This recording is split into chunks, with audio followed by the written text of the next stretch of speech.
El oficio del apicultor nacía junto al hombre prehistórico en diferentes y distantes puntos del mundo. La apicultura y el manejo y el cuidado de la abeja es antiquísimo. Tenemos pruebas de que ya en la prehistoria había conocimiento de la abeja y plasmación artística de algunos mecanismos relacionados con ella. Por ejemplo, en la cueva de la araña nos encontramos con una mujer que está capturando un enjambre, subiendo a través de una escala, está haciendo el esfuerzo de llegar a conseguir captar el enjambre. Pero es que fíjate que en la distancia, 4.000, 10.000, un montón de kilómetros entre Valencia y Sudáfrica, allí en las cuevas, en las montañas de Drakensberg, también existían representaciones rupestres que indicaban los panales, la captura de los panales por parte del hombre. O sea que el hombre, desde que descubre el sentido, el valor de la miel y el sabor, empieza a preocuparse de las abejas y empieza a cuidarlas. ¿Qué pasa con ellas? Pues que intenta hacer por todos los medios la manera de conseguir que ellas vivan lo mejor posible para poder explotarlas a su manera. Veremos por ahí después mecanismos que utilizan algunos pueblos y algunas partes del mundo para hacerse con el tesoro de la miel. Prueba de este antiguo oficio son las antiguas tablas romanas. La tabla romana de cera en la que escribían los romanos, con el stylus, de ahí lo de estilográfica, Pepe, y después con el mismo stylus, esto es un clavo como verás adaptado, pues se borra lo que hemos puesto y preparamos la tabla de cera para la próxima ocasión. Es la primera parada del Museo Itinerante de Apicultura que hasta el próximo viernes puede visitarse en la Diputación, una muestra del segoviano Santos Mazagatos que permite conocer a la perfección a las abejas. Es un insecto himenóptero, que significa que tiene alas membranosas. Como todos los insectos, tiene el cuerpo dividido en tres partes, cabeza, tórax y abdomen, y en cada una de las partes, en la cabeza, en el tórax y el abdomen, hay unos prodigios de adaptación que luego os mostraré que son increíbles, ¿no? ¿Cómo es posible que un ser tan pequeño sea capaz de hacer tantas cosas, cumplir tantos oficios y todo esto sin contrato laboral ni nadie que le mande, ¿no?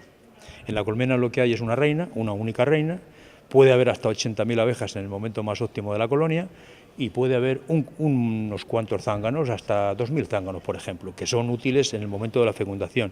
Pero la gente está confundida, se piensa que solamente hacen ese papel, y hacen otros dos: repartir el néctar por la colmena y en las noches muy frías también producir calor. O sea que aquí todo está armoniosamente diseñado, ¿no? Y su organización jerárquica y de trabajo.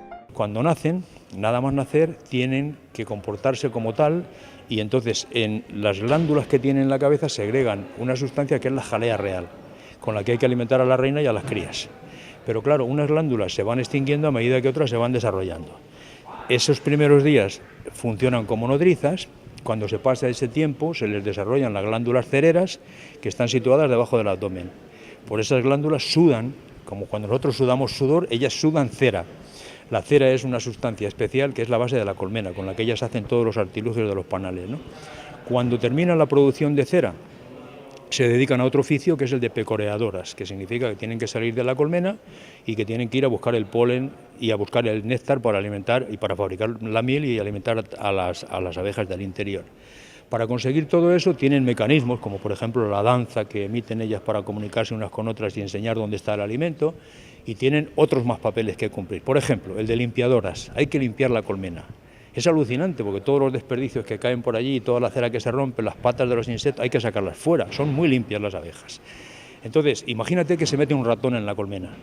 Si se mete el ratón, como es muy grande, no puede salir, el ratón se come la cera, hay que matarlo. Lo matan, pero ¿cómo sacarlo fuera? No lo pueden trocear. Entonces lo que hacen es embalsamarlo, y lo embalsaman con propóleo que ponen a su alrededor y permanece el ratón ahí como si fuera una momia de Egipto, por ejemplo. Bueno, estábamos con el tema de las limpiadoras. Cuando se convierten en nodrizas salen a pecorear fuera, pero también hacen el oficio de guardianas en la colmena. Hay que estar a la puerta de la colmena para impedir que ningún individuo que sea de los nuestros se meta dentro. ¿Cómo se consigue eso? Pues ellas emiten por una glándula que tienen en el abdomen, en la parte superior final, la glándula de Nasonov, que emite un olor. Ese olor hace que se identifiquen las de la misma colonia, pero que no dejen entrar a las de otra colonia que sea de otro lugar, ¿vale? Entonces se convierten en guardianas. Y por si fuera poco, uno de los papeles más útiles es el de ventiladoras. Imagínate 40 grados a la sombra, un material hecho con cera, cargado de miel, se podría fundir y eso sería el desastre total, ¿no? Entonces, montones de abejas se ponen a ventilar con las alas a toda pastilla moviéndolas para crear corrientes de aire que airea el interior de la colmena, que baja la temperatura y que consigue mantener aquello refrigerado. pero también ventilan cuando quieren madurar la miel, porque la miel buenísima, completamente madura, es aquella que tiene el porcentaje justo de agua. ¿Cuándo lo tiene? Cuando ellas saben que tiene el porcentaje justo, operculan el alveolo, lo cierran, y entonces esa miel es riquísima y madura. Que tiene exceso de agua, ventilan, que tiene falta de agua, añaden más agua. Entonces continuamente están haciendo prodigios naturales. Además, se recuerda que la abeja es el insecto más eficaz en la polinización, lo que le pone el primero en la lista de insectos a conservar y cuyo principal enemigo son los productos químicos que se usan contra las plagas en frutales. Aparte de las propiedades del trabajo, de su organización y de la riqueza que genera, pues la polinización de las abejas no tiene parangón con los demás. Estamos ahora en los invernaderos metiendo abejorros, llevamos muchos años criándolos. En un invernadero, si no hay insectos, no hay polinización. La gente se cree que comer un tomate es algo tan sencillo. Se come fácilmente, pero para criarlo tiene que haber un polinizador. No va a ir el campesino con el pincel y... ¿vale? Entonces, sueltan colonias de abejorros. Las colonias de abejorros las preparan las multinacionales para que duren 6 semanas. A las 6 semanas se mueren. Valen una pasta. Y el campesino tiene que comprar al año siguiente otra caja de abejorros para lo mismo, ¿no? Entonces, el Bombus terrestre, que es un abejorro precioso, común que hay por ahí en España, se está extinguiendo también. Se está acabando. Entonces, cuando yo les recomendaría a la gente que tenga frutales, que tenga un poco de sentido común y que diga, bueno, pues tengo que sulfatar, echar insecticida a mi frutal para que no venga la mosca de la fruta luego, pues que lo haga cuando todas las flores del árbol se hayan terminado para que no exista por ahí ninguna abeja, que no se pueda matar esa abeja con el insecticida. Si todos hacen eso, pues será fantástico. Un oficio que Santos aprendió de su abuelo y que recuerda ha cambiado notablemente en el último siglo, junto con la conciencia de la importancia que hay que dar a estos insectos. A él le cobraban por tener colmenas. Te estoy hablando de 1910. Cobraban por la colmena lo mismo que por una oveja, lo llamaban los pastos. A las ovejas las cobraban por pastar y a las abejas, a mi abuelo también le cobraban. Actualmente, gracias a Dios, a los apicultores que tienen un número determinado les subvencionan y les dan dinero por tenerlas. Pero a él le cobraban y él decía, no lo entiendo, esta gente no se da cuenta que comen fruta gracias a mis abejas y encima me cobran.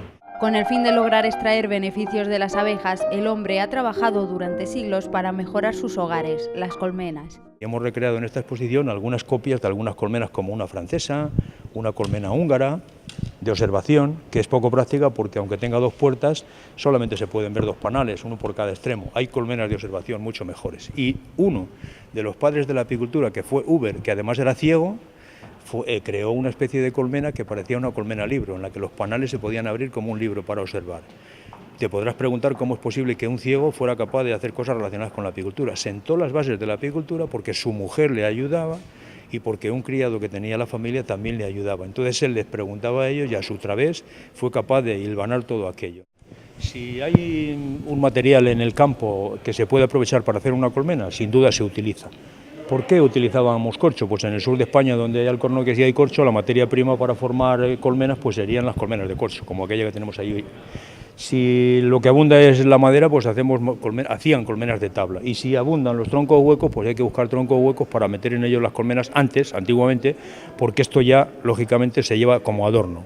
Actualmente la apicultura se ha modernizado muchísimo gracias a unos cuantos padres de la apicultura y aparecen colmenas del tipo, por ejemplo, Landstrom o Perfección, que es una de las mejores. Tiene la posibilidad de criar en la cámara de cría de abajo.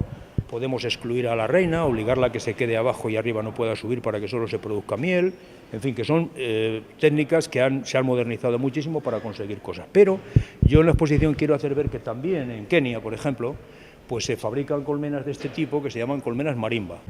Los campesinos tienen un cultivo en Kenia y alrededor una empalizada de vegetales y entre los vegetales cuelgan colmenas de este tipo. Una colmena marimba, cuando llega un elefante y mueve la vegetación, mueve la colmena. Si la colmena se mueve, las abejas salen. Si las abejas salen, el elefante huye. Así que la finalidad es doble, ellos las explotan así.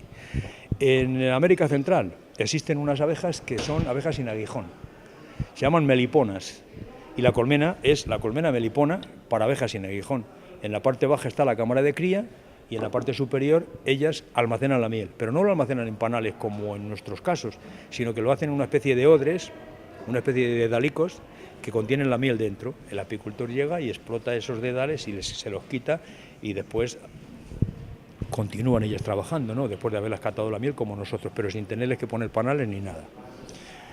Cuando queremos observar a las abejas trabajando, pues podemos utilizar una colmena de observación más práctica, que sería esta, que contiene dobles paredes de cristal, una puerta para abrirla, un espacio para alimentarla, y por ahí les añadimos la miel. Podíamos ver con esta colmena a las abejas nacer, a la reina moverse, poner huevos, a las nodrizas cuidarlas. Se puede observar todo, pero además por ambas caras. Entonces, es de fábula. Lo puedes tener en tu salón y puedes poner un agujero por el balcón con un tubo para que salgan al exterior. Sería ya el apoteosis, ¿no?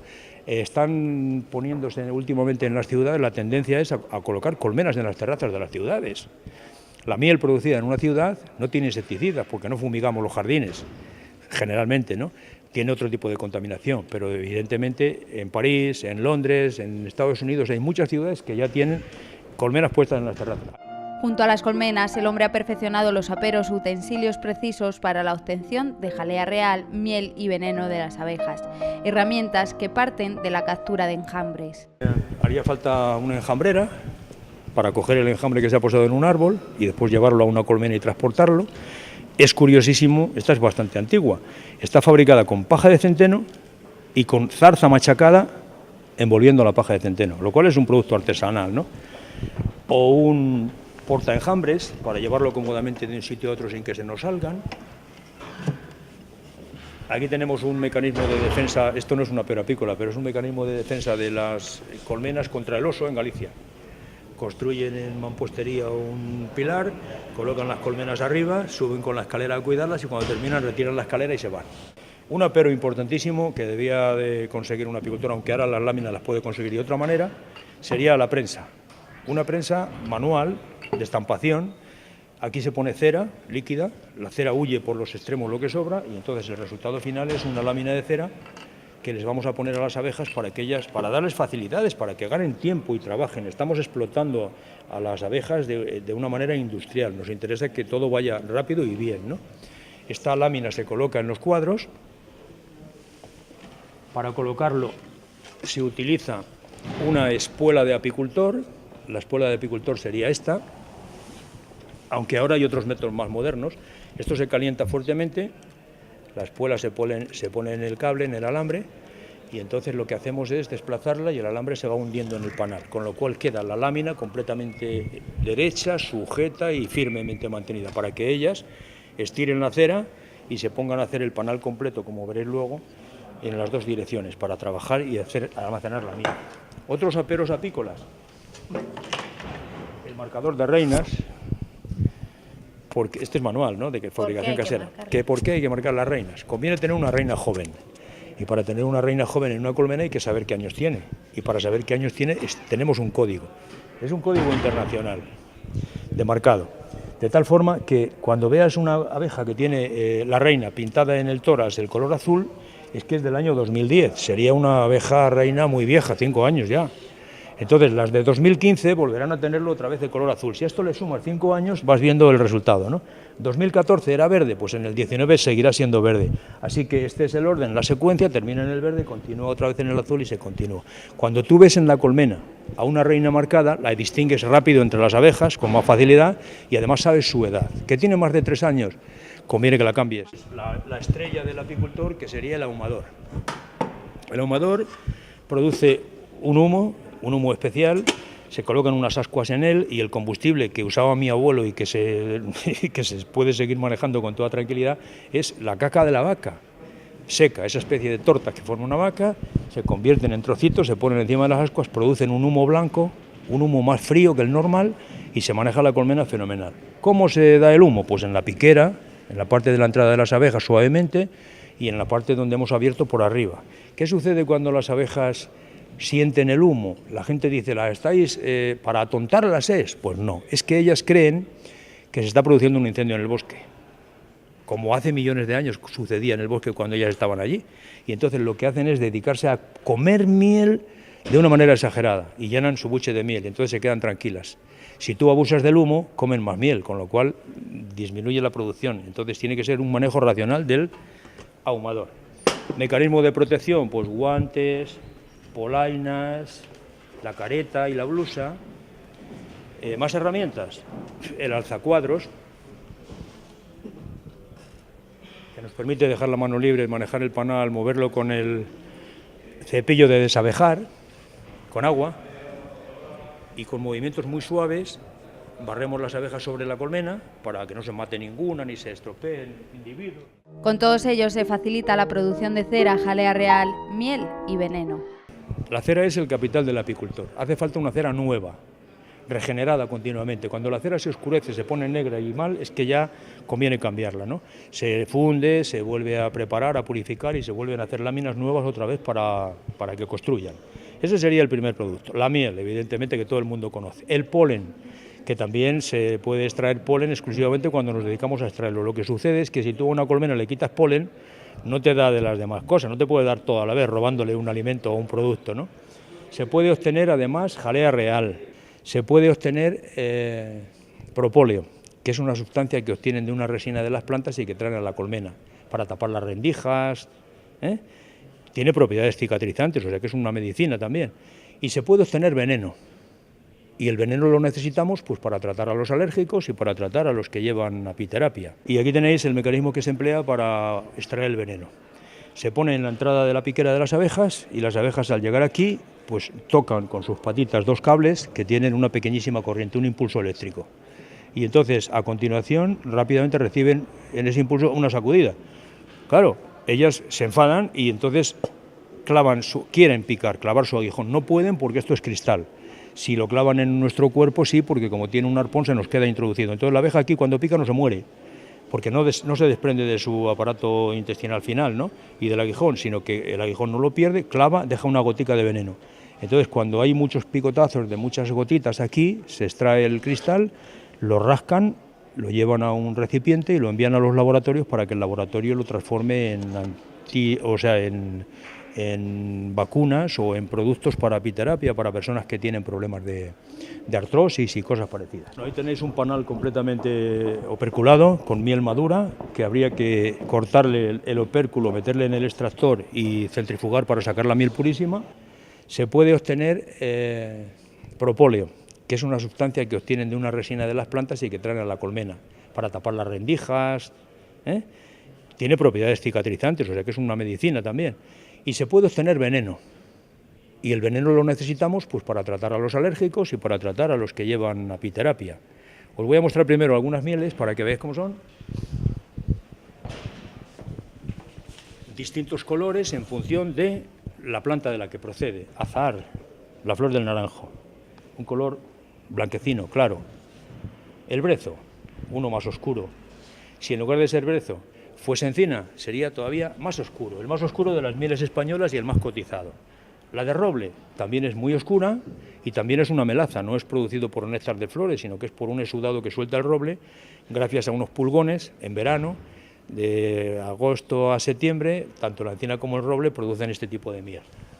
O miel de espliego, o miel de romero. Y habéis visto que todas están cristalizadas, solidificadas, quiero decir. ¿Veis? La temperatura ha hecho que solidifique. ¿Eso es bueno? Pues eso es fantástico. Aquí tengo otra miel que está a la misma temperatura, que es de Centro Europa y que no está cristalizada, no está solidificada. Alrededor de 600 niños disfrutarán hasta el viernes de esta especial inmersión en el mundo de las abejas.